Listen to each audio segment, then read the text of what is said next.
Həmə assalamu alaykum. Gürgen Supermarketinin abunəçiləri bu gün həm sizlər üçün tezorun oyunumuz. Səli dönəm üzüm mən, Aylandıra dönəm üzüm, Padar edən belə dönəm üzüm dostlar. Gördük qalacaq 4000-dən artıq bedə qatlaşdırıq adamlar. Xuda qalasa hazır tapamız bir rəhmətli adam. Qaramız. Kolda heç nə yox gördürsülər.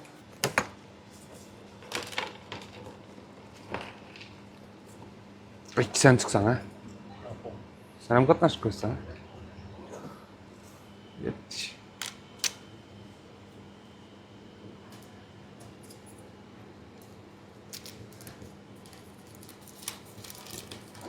Vay vay. Neydi bu? Çeke kadar.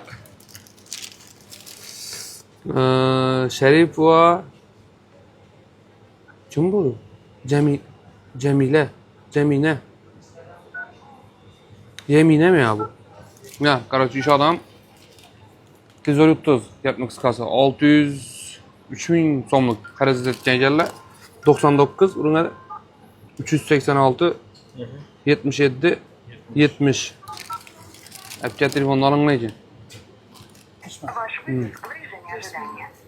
Jasmine. Aksı yok mu?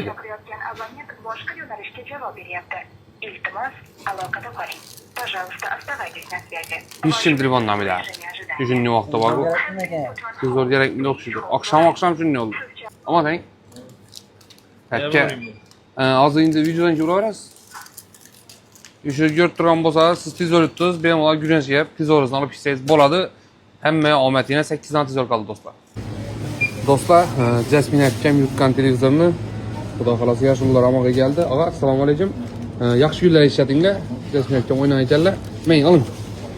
Televizorunu Xuda xalası bərabər yatırımızda. Bu yüzden bir yaxşı niyetiniz olsa Gürgen Supermarket açsanız zor bulaydı. Rahmat katta. Shu hammasini omad boshqa ishlari onlayn gelsin. Rahmat ağa. Sağ olun. Oyun hakkı nemaga? Haqqari. Rahmat, sağ olun ağa. Sizlar ham janglar qatnashinglar. Обязательно televizor tutasizlar.